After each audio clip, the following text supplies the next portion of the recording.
नमस्कार, मनी गुरु की इस खास पेशकश में आप सभी का स्वागत है। मैं हूं स्वाति रायना। सरकारी आंकड़ों के मुताबिक बैंकों में करीब 42,000 करोड़ रुपए के अनक्लेम डिपॉजिट पड़े हुए हैं जिनका कोई वारिस नहीं है और ये वसीयत प्लानिंग की जरूरत को दर्शाता है। आज हम आपको बताएंगे वसीयत प्लानिंग क्यों करें, क्या है वसीयत बनाने का सही तरीका, वसीयत अगर नहीं हो तो उस स्थिति में संपत्ति को सही हाथों तक पहुंचाने का तरीका क्या है। इसी की बारीकियों पर आज रहेगी चर्चा। हमारे साथ दो खास एक्सपर्ट्स हैं, उनका परिचय करा देते हैं। चिराग मुनि, एग्जीक्यूटिव डायरेक्टर आनंद राठी वेल्थ, इनसे हम बातचीत करेंगे और साथ ही हमारे साथ नेहा पाठक भी होंगी, ये हेड हैं estate planning Motilal Oswal wealth से। बहुत स्वागत करते हैं। चिराग, सबसे पहले आपसे समझना हम चाहते हैं, वसीयत planning, estate planning, will planning, basically जो आपकी संपत्ति है उसको सही हाथों तक पहुंचाने की एक कानूनी प्रक्रिया इसको माना जाता है।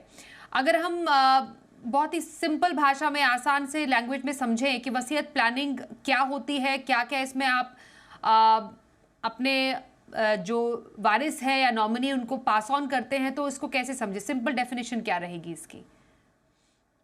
धन्यवाद स्वाति जी। पहली बात तो जैसे आपने कहा, ये एस्टेट प्लानिंग जो होता है बहुत ही इम्पोर्टेंट स्टेप है। फाइनेंशियल प्लानिंग का ही स्टेप है, बहुत ही क्रूशियल स्टेप है। जो आप किस तरह से आपकी जो पूरी जमा पूंजी है आप किस तरह पास ऑन करना चाहते हैं अपने नेक्स्ट जनरेशन को। एक एक कहावत है कि the only thing certain in life is death and taxes. So हम टैक्स प्लानिंग तो काफ़ी करते हैं, लेकिन जो हमारी जमा पूंजी किस तरह हमको ट्रांसफ़र करना है बहुत इम्पोर्टेंट है। इसमें दो पहलू है। आप एक तरफ एक तो होता है, बहुत सिंपल तरीके से हम हमारी विल लिख सकते हैं। एंड अगर एक बार हमने विल लिख ली तो उसमें हमारी जस्ट सिर्फ डिज़ायर लिखनी है कि हम किसको देना चाहते हैं और कितना देना चाहते हैं और कैसे देना चाहते हैं। I think that's a simple will. आपको एक आफ्टर योर लाइफ टाइम जो एग्जीक्यूट हो सकता है, या अगर आपको ड्यूरिंग या लाइफ टाइम भी प्लान करना होता है उसकी भी एक जरिया होता है जिसको बोलते हैं प्राइवेट फैमिली ट्रस्ट, जो हम बना सकते हैं। बट जो सबसे सिंपल फैशन जो है वो विल होता है। जो आपकी डिजायर्स है आप एक पेपर पे लिख दीजिए और एकदम सिंपल वे में लिख दीजिए कि किसको देना है, कितने प्रोपोर्शन में देना है। That's the way you can plan. बिल्कुल। तो वसीयत प्लानिंग बेसिकली सही हकदार तक आपकी संपत्ति पहुंचाना होता है। नेहा पाठक भी हमारे साथ है, उनसे और बारीकियां समझते हैं। नेहा, जब हम एस्टेट प्लानिंग, वसीयत प्लानिंग की बात करते हैं तो इंडियन कॉन्टेक्स्ट में कितना पॉपुलर है ये? हम यूजुअली इस पर तो बहुत फोकस करते हैं कि आपको वेल्थ कैसे क्रिएट करनी है, पर इस वेल्थ का आगे जाके रखवाला कौन होगा? क्या हम वाकई इसको लेकर सीरियस हैं? जो डेटा है वो क्या कहते हैं? सबसे पहले थैंक यू वेरी मच आपके शो में मुझे बुलाने के लिए।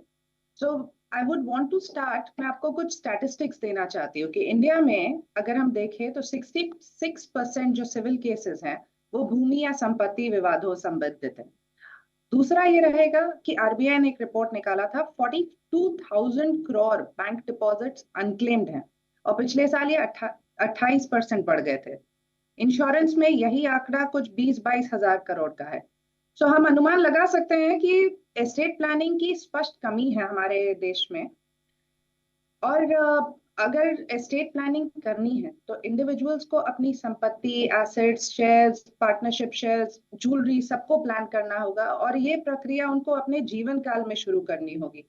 और ये प्रक्रिया, जैसे कि मेरे दोस्त ने बोला, कि ये प्रक्रिया काफी तरीके से किया जा सकता है। विल से कर सकते हैं, प्राइवेट फैमिली ट्रस्ट से कर सकते हैं, कुछ लोग ये एचयूएफ और नॉमिनेशन से भी करते हैं, और कुछ लोग इसको पार्टनरशिप या कंपनी से भी करते हैं। तो ये बहुत इम्पोर्टेंट एस्पेक्ट है जो कि सब लोगों को करना चाहिए, मगर बहुत कम लोग एक्चुअली इसको अपनी जिंदगी में लागू करते हैं।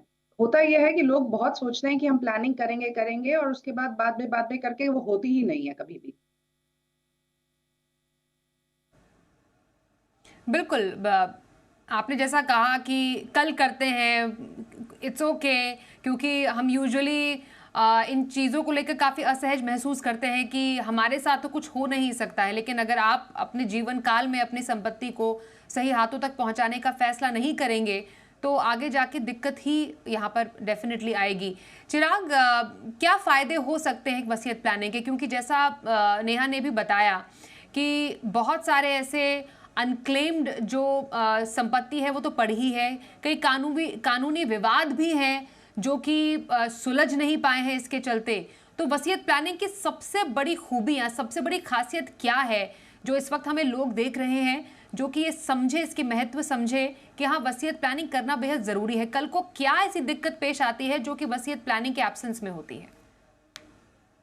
देखिए, सबसे बड़ा इम्पोर्टेंट चीज़ है वसीयत प्लानिंग में दैट आप डिसाइड कर सकते हैं कि आपकी जो संपत्ति है आप कैसे देना चाहते हैं और किसको देना चाहते हैं। क्योंकि अगर आप विल नहीं लिखेंगे और आपके बाद इट इज़ कॉल्ड मतलब अगर कोई किसी का देहांत हो जाता है, इंटरस्टेट बोलते हैं उसको, विदाउट अ विल, तो लॉ टेक्स ओवर। लॉ आपका डिसाइड करेगा किसको कितना जाना है, and that too it is depending on your religion. So for example, अगर आप हिंदू है या फिर सिख है या फिर जैन है या बुद्धिस्ट है, तो आपको हिंदू सक्सेशन एक्ट लग जाता है। 1956 हिंदू सक्सेशन एक्ट बोलते हैं उसको। जैसे कि मैं अगर एग्जांपल दूं कि अगर कोई मेल हिंदू गुजर गए और उसके बाद अगर उनके पास विल नहीं है, तो आइडियली जो एसेट्स है वो जाएंगे इक्वली बिटवीन मदर, चिल्ड्रन और उनके स्पाउस को। अगर ये ऐसा नहीं है कि उन तीनों को किसी को देना नहीं है, बट कौन से प्रपोर्शन में देना है वो आप डिसाइड कर सकते हैं। कभी कभी होता है कि मेरे 2 बच्चे हैं, एक बच्चे को मुझे ज्यादा देना है because he is not doing well, what ever, but आप खुद डिसाइड कर सकते हैं। यहाँ पे लॉ डिसाइड कर लेगा कि सबको इक्वल जाएगा, जैसे आपकी मदर, आपके स्पाउस और आपके चिल्ड्रन को इक्वल जाएगा।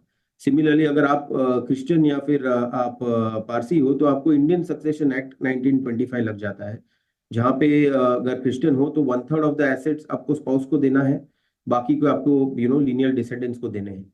अगर पारसी है तो अगर आपको सिमिलरली आपको इक्वल देना है बिटवीन स्पाउस एंड चिल्ड्रन, लेकिन अगर माँ बाप भी जिंदा है तो उनको भी half the share of the children देना है। अगर आप मुस्लिम है तो आपको शरिया लॉ लग जाता है। ऑफकोर्स मुस्लिम में आप सिर्फ 1/3 आपका शेयर विल कर सकते हैं, लेकिन 1/3 तो डिसाइड कर सकते हैं, बाकी का 2/3 पूरा आपका शरिया लॉ के द्वारा जा सकता है। एंड शरिया लॉ में भी काफी सारे कॉम्बिनेशन होते हैं, डिपेंडिंग ऑन कौन किसकी विल है और कौन बचा है और कौन नहीं। फॉर एग्जाम्पल, अगर अगर कोई मेल मुस्लिम गुजर जाते हैं और उनके पास चिल्ड्रन है और बीवी है, तो उनको 1/8 ऑफ द शेयर बीवी को जाता है, 7/8 बच्चों को जाता है। वो 7/8 भी डिस्ट्रीब्यूशन अगर सन है तो उसको 2:1 रेशियो में जाना चाहिए, so on and so fourth. तो बहुत सारी चीज आ जाती है, सो लॉ डिसाइड करता है, आप डिसाइड नहीं कर सकते। सो ये मेरे हिसाब से सबसे इम्पोर्टेंट चीज है कि आपको वसीयत क्यों प्लान करनी चाहिए। बाकी of course there are several other things कि अगर वसीयत अगर नहीं प्लान करेंगे तो एक काफी कॉस्टली अफेयर भी हो जाता है। आपको लॉयर के पास जाना पड़ेगा, आपको सक्सेशन सर्टिफिकेट लाना पड़ेगा, टाइम कंज्यूमिंग हो जाता है। फिर आपने अगर ठीक से एसेट्स कहाँ पे क्या क्या है लिखे हुए नहीं है, तो आपकी जो नेक्स्ट जनरेशन है वो पिलर टू पोस्ट भाग रहे हैं ढूंढने के लिए कहाँ पे एसेट्स है। क्योंकि एक जाने के बाद आपको इमोशनल बर्डन तो रहता है, बट फाइनेंशियल बर्डन नहीं आना चाहिए। Is why you should write a will. End of course will नहीं है तो क्लैरिटी नहीं है, कोई क्लैरिफाई करने के लिए भी नहीं है। शायद जो चला गया वो चाहता भी नहीं था कि झगड़े हो, बट शायद झगड़े हो जाए बिकॉज कोई क्लैरिटी नहीं है किसको कितना जाना है। सो ये सब सारी चीज बहुत इंपॉर्टेंट होती है, इसीलिए वसीयत प्लानिंग करना बहुत ही जरूरी है। बिल्कुल बिल्कुल चिराग, आपने सही बोला। और कई तो ऐसे मामले हमें खुद दर्शकों के सवाल आते हैं कि किन्हीं के ग्रैंड पेरेंट्स, दादा शेयर छोड़कर चले गए और उसके बाद पता चला कि कोई किसी टाइम पर कोई शेयर खरीदा था। तो ये कुछ बारीकियां होती है जो दिक्कतें पेश आती हैं अगर आप प्रॉपरली एक तो ना बताते हैं अपनी फैमिली को कि आप अपने निवेश की जानकारी देते हैं, ना ही आप नॉमिनी बनाते हैं या विल प्लान करते हैं। नॉमिनी से एक बात नेहा समझना बेहद ज़रूरी हो जाता है, एक बहुत ही थिन लाइन है और ये थिन लाइन को समझना काफ़ी इंपॉर्टेंट है। हम यूजुअली अभी किसी भी इन्वेस्टमेंट में नॉमिनी बनाते हैं। मृत्यु होने की स्थिति में जो पैसा होता है या शेयर्स हैं या जो भी फाइनेंशियल जो जिम्मेदारी होगी वो नॉमिनी को जाएगी। एक नॉमिनी और एक लीगल हेयर जिसको हम कानूनी वारिस कहते हैं, उनमें डिफरेंस क्या है और दोनों के राइट्स क्या होते हैं? तो अगर मैं बिल्कुल साधारण रूप से ये एक्सप्लेन करूं तो नॉमिनी एक कस्टोडियन या संरक्षक होता है, जो कि आपके एसेट्स को जब तक होल्ड करता है तब तक वो एसेट्स वो लीगल एयर को कानूनी रूप से सुपुर्द ना कर दे। लीगल एयर का मतलब होता है उत्तराधिकारी। कानूनी उत्तराधिकारी होता है या फिर आपने विल में डिस्क्राइब किया है वो आपका लीगल एयर बनता है। अगर मैं इसको थोड़ा सा उदाहरण के रूप में बताऊं तो यदि एक व्यक्ति है, इनके घर में एक वो खुद हैं, उनकी पत्नी है, उनका बेटा है, उनकी बेटी है। ना सोचिए, इन व्यक्ति ने एक फ्लैट लिया, उन्हें अपनी पत्नी को उसका नॉमिनी बना दिया और इनने कोई वसीयत नहीं बनाई। हम इनको दो तरीके से देखेंगे। उनने कोई वसीयत नहीं बनाई, उनकी पत्नी उनकी नॉमिनी थी।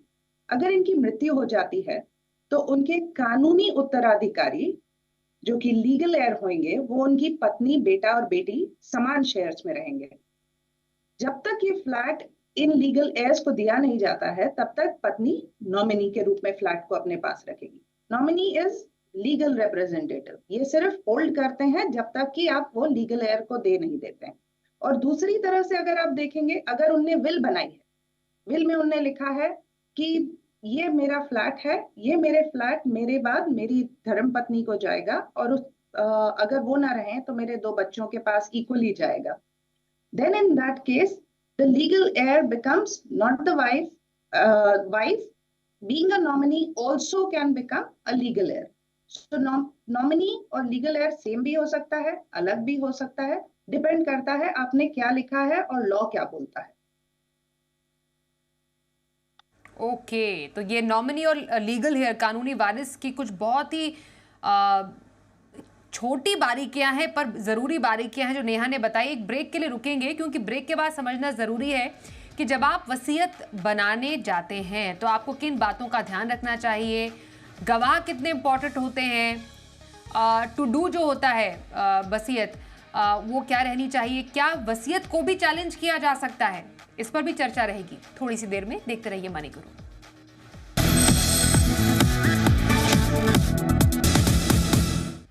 वसीयत की इंपॉर्टेंस की आज हम बात कर रहे हैं। हमारे साथ नेहा पाठक है, हेड है state planning Motilal Oswal wealth, और चिराग मुनि से हम चर्चा कर रहे हैं, ये है एग्जीक्यूटिव डायरेक्टर आनंद राठी वेल्थ।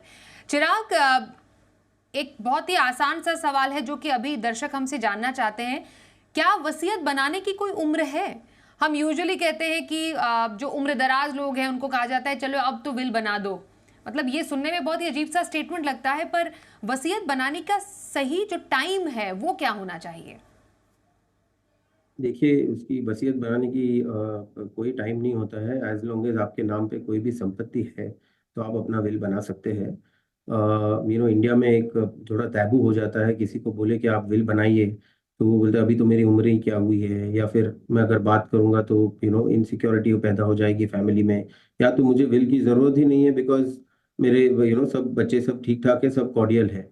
लेकिन जैसे मैंने बताया कि अगर अगर आपकी विल नहीं होगी क्लियरली तो काफ़ी सारी दिक्कत आ सकती है। इसीलिए विल बनाना बहुत ज़रूरी है। और उम्र का कोई इसमें इशू नहीं है। एज लॉन्ग एज आपके नाम पे संपत्ति है आप अपना विल बना सकते हैं। ओके। नेहा, एक बात बताइए, जब वसीयत बनाई जाती है तो उस दौरान जो विटनेस होता है उसकी इम्पोर्टेंस क्या है, किसको विटनेस रखना चाहिए, और सबसे इम्पोर्टेंट, जब आपने एक बार वसीयत बना दी क्या उसको बाद में बदला भी जा सकता है? एक बार आपने डिसाइड किया कि किसी एक पर्टिकुलर पर्सन को संपत्ति जानी चाहिए, कल को आप डिसाइड करते हैं नहीं मुझे किसी और को ऐड करना है या उसको नहीं देना किसी और को देना है, तो वसीयत को कितनी बार बदला जा सकता है? तो गवाह की इंपॉर्टेंस और कितनी बार बदलाव संभव है? ओके, जब हम लोग वसीयत की बात करते हैं तो हर हिंदू व्यक्ति अपनी वसीयत बना सकता है। हर व्यक्ति जिसके पास संपत्ति हो वो वसीयत बना सकता है। उनको सिर्फ 18 वर्ष की उम्र से ऊपर होना होगा, साउंड माइंड का होना चाहिए और जो लीगल कॉन्ट्रैक्ट साइन कर रहे हैं उस तरह का होना चाहिए। हर संपत्ति के लिए बनाया जा सकता है ना। अगर आप उसको किसी भी वक्त बना सकते हैं तो हमारे को इस बारे में ध्यान रखना चाहिए। लाइक हम लोग अपना मेडिकल चेकअप करते हैं, उसी तरह से हम लोगों को अपना विल चेकअप भी करना चाहिए। हर 1-2 साल में एक बार विल देख लेना चाहिए कि उसमें जो हमने लिखा है वो अभी भी लागू होता है कि नहीं। हो सकता है मैंने जब पहले विल बनाई हो तब मेरे पास एक घर हो, इन्वेस्टमेंट्स हो, एक बैंक अकाउंट हो। थोड़े साल बाद मेरी इनकम बढ़ गई, मैंने एक और बैंक अकाउंट खोल लिया, मेरे इन्वेस्टमेंट्स बढ़ गए, हो सकता है मैंने एक प्रॉपर्टी और खरीद ली। ओवर द टाइम लोगों के बच्चे भी हो जाते हैं, ग्रैंड चिल्ड्रन भी हो जाते हैं। उन लोगों को ये चीजें ध्यान में रखते हुए विल को चेंज करना चाहिए। नाउ विल को चेंज करने के मल्टीपल तरीके होते हैं। एक होता है आप एक कोडिसिल बना लीजिए, ये होता है एक एडिशन टू अ विल। तो आपने वसीयत बनाई है, उसके ऊपर आप एक लिख रहे हो चेंज, कि हमने ये चेंज किया है और उस चेंज को आप उस कोडिसिल में डाल दीजिए। जो पर्सन विल लिखता है वही कोडिसिल लिखता है। उस कोडिसिल को भी उस व्यक्ति को साइन करना बहुत जरूरी है। उसके साथ दो या दो से ज्यादा विटनेसेस को साइन करना बहुत जरूरी है। ये witness, as you asked me, कि विटनेस का क्या इंपॉर्टेंस है ना। विटनेस का ये इंपॉर्टेंस रहता है, ये होते हैं साक्षी। ये बताते हैं कि हमने इस इंसान ने जिनने विल लिखी है उनको साइन करते हुए देखा है, इसी विल पे साइन करते हुए देखा है। सो अगर कल को ये विल को चैलेंज किया जाता है तो यही लोग हैं जो जाकर कोर्ट में एफिडेविट देंगे या गवाही देंगे कि ये हमने साइन की थी और हमने इन व्यक्ति को साइन करते हुए देखा था। तो ये बहुत महत्वपूर्ण है कि 2 विटनेसेस कम से कम साइन करने चाहिए, 2 या 2 से अधिक भी कर सकते हैं। ओके, तो गवाह की इम्पोर्टेंस बहुत ज़्यादा है। एक बात बताइए चिराग, रजिस्ट्रेशन कितना इम्पोर्टेंट है वसीयत का? एक बार वसीयत बना दी, क्या उसको रजिस्टर करना ज़रूरी है, या अगर नहीं भी किया जाए तो वो भी एक्सेप्टेबल है? देखिए, बाय लॉ रजिस्ट्रेशन कंपल्सरी नहीं है, बट हम रेकमेंड करते हैं कि रजिस्ट्रेशन करना चाहिए, ताकि आपका एक ठीक से रिकॉर्ड रहे रजिस्ट्रार ऑफिस में। आपकी ऑथेंटिसिटी जो होती है विल की, वो डॉक्यूमेंट एकदम लीगल हो जाता है, आपके कॉन्टेस्ट होने के चांस कम हो जाते हैं। तो इसीलिए रजिस्टर कराना बेटर होगा। आजकल रजिस्ट्रेशन कॉस्ट भी इतना नहीं होता है, डिपेंड्स आप कौन से सिटी में कहाँ पे हो, तो 2-4 हज़ार रुपए में आपका रजिस्ट्रेशन भी हो जाता है। तो एक रजिस्टर्ड विल रखना बेटर है, बट बाय लॉ आप कोई भी पेपर पे भी लिख सकते हैं और वो एक्सेप्टेबल विल है, एज लॉन्ग एज कोई प्रूव कर सके ये फाइनल विल था वो। ओके, जब नेहा वसीयत में हम जब संपत्ति का बंटवारा करते हैं, हम कई बार ऐसे नॉमिनीज या लीगल हियर का जिक्र करते हैं जो कि अभी बालिग नहीं हुए हैं, 18 साल से कम उम्र के हैं। ऐसे केसेस में मानिए जिन्होंने वसीयत बनाई है वो अगर नहीं रहते हैं और उनकी संपत्ति एक नाबालिग को जानी है, तो उस केस में क्या सिनारियो बनता है? क्योंकि वो तो अभी मैच्योर नहीं हुए हैं, 18 साल के नहीं, वयस्क नहीं हुए हैं, तो तब गार्जियन कौन होगा, क्या वो भी मेंशन करना पड़ता है? तब तक कौन रखवाली करेगा वसीयत की? इसके बारे में जानकारी देना बहुत जरूरी है। सो क्या होता है, कई बार बालिग होने की एज 18 साल की होती है, मगर कई बार लोग बोलते हैं कि हो सकता है 18 साल का बच्चा पैसे इस तरह से नहीं संभाल सके जिस तरह से संभालना चाहिए। सो वो लोग लिखते हैं कि बच्चे को 24 साल या 26 साल की उम्र में ये पैसा मिलेगा, तब तक एक गार्डियन अपॉइंट करते हैं। अब ये गार्डियन, अगर हम नाम नहीं लिखे तो नेचुरल गार्डियन बन जाते हैं, तो बच्चा होएगा तो उसके माँ बाप नेचुरल गार्डियन होते हैं। अगर हम चाहते हैं कि नेचुरल गार्डियन को हम नहीं इसमें स्पेसिफाई करें, तो हम किसी का नाम मेंशन कर सकते हैं जिसको हम ट्रस्ट करते हैं, जिसपे हमें विश्वास है कि वो हमारी संपत्ति को अच्छे से रखेगा, और फिर इस बच्चे को 24 या 26 या जो भी उम्र का होगा तब उसको ये पैसे उनको दिए जाएंगे। So natural guardian and legal guardian, these are the 2 aspects. इसको हमारे को अपने दिमाग में रखना चाहिए और ये चीज मेंशन करनी चाहिए। अगर हम बोल रहे हैं कि हम किसी नाबालिग को पैसे दे रहे हैं या कम उम्र वाले बच्चे को पैसा दे रहे हैं, even for special needs child, कुछ लोग रहते हैं जो कि अपना एसेट खुद नहीं संभाल सकते हैं, उनके लिए भी हमारे को विल में गार्डियन बिल्कुल कंपल्सरीली मेंशन करना चाहिए। ओके, और जब हम एस्टेट प्लानिंग की बात करते हैं चिराग, डेफिनेटली बात होती है कि जब आपको अपने एसेट्स को ट्रांसफर करना है अपने सही हाथों में अपने उत्तराधिकारी को, एक विल प्लानिंग हो गई, और भी कौन से तरीके हैं जिसके जरिए अपनी संपत्ति को ट्रांसफर किया जा सकता है लीगल तरीके से? एक बात तो है कि हमको, और एक याद रखना है कि हमको एग्जीक्यूटर का नाम मेंशन करना है विल में, क्योंकि जो अल्टीमेटली आपके बाद जो एग्जीक्यूट कौन करेगा, ये विल कैसे ट्रांसफर करेगा, क्या होगा, वो बहुत इंपॉर्टेंट व्यक्ति हो जाता है। तो वो भी एक ट्रस्टवर्दी पर्सन होना चाहिए कि आपने एग्जीक्यूटर का नाम लिखे। आप बेनिफिशियरी को भी एग्जीक्यूटिव बना सकते हो, बट वो आपकी इच्छा है कि आप किसको एग्जीक्यूटर बनाएं, दैट इज वन। दूसरे तरीके तो जैसे नेहा ने कहा कि आप नॉमिनेशन कर सकते हो, but nomination is a custodian. फिर आपको अगर विदाउट अ विल आपको जाके सक्सेशन सर्टिफिकेट लाना पड़ेगा कोर्ट से, सक्सेशन सर्टिफिकेट जब आपके पास सिर्फ मूवेबल प्रॉपर्टी होती है तो आप सक्सेशन सर्टिफिकेट के लिए अप्लाई कर सकते हो, या आपके पास दोनों है, इमूवेबल और मूवेबल, तो आपको लेटर ऑफ एडमिनिस्ट्रेशन अप्लाई करना पड़ता है कोर्ट में। एंड वंस कोर्ट आपको गो अहेड देता है इज व्हेन आप एग्जीक्यूट करके आप ट्रांसफर पूरे एसेट्स कर सकते हो। So these are the ways. अगर आपके पास विल नहीं है तो these are the ways you have to do, but will is the most easiest way of transferring your assets. And during your lifetime, मैंने जैसे कहा कि आपको एक प्राइवेट फैमिली ट्रस्ट होता है जिसके द्वारा आप ट्रांसफर कर सकते हो अपने बेनिफिशियरी को, जहाँ पे आप 2 ट्रस्टी ट्रस्टी हो सकता है ट्रस्ट में, और आप ऑलरेडी शेयर एक डिफाइन करते हो कि ये ट्रस्ट बंद होने के टाइम पे क्या शेयर में जाएगा, जो बेनिफिशियरीज है आपके चिल्ड्रन या फिर आपके स्पाउस, डिपेंडिंग ऑन ट्रस्ट का जो स्ट्रक्चर होता है। तो ये तरीके हैं legal way of transferring your assets. बिल्कुल। तो कई तरीके हैं जिसके जरिए आप अपनी संपत्ति को सही हाथों में पहुंचा सकते हैं, पर वसीयत प्लानिंग बहुत ज्यादा जरूरी है जिसका ध्यान रखने की आपको जरूरत है। कई ऐसी बारीकियां हैं जो आज हमने अपने इस कार्यक्रम में जानी है, लेकिन कई ऐसी बारीकियां, कई ऐसे सवाल आपके मन में भी होंगे। आप भी अगर जानना चाहते हैं इन सवालों का जवाब, तो टीवी पर दिए गए हमारे जो कॉन्टैक्ट नंबर है, हमारी ईमेल आईडी पर अपना सवाल भेज सकते हैं। एस्टेट प्लानिंग से या वसीयत प्लानिंग से जुड़ा हुआ अपने एक्सपर्ट से हम आपके तमाम सवालों के जवाब फिर से जानेंगे। पर आज के इस कार्यक्रम में हमारे साथ इस चर्चा में शामिल होने के लिए नेहा पाठक और चिराग मुनि, आप दोनों का बहुत धन्यवाद हम करते हैं। मनी गुरु में बस इतना ही। रुकते एक ब्रेक के लिए, पर खबरें जारी रहेंगी। देखते रहिए जी बिजनेस।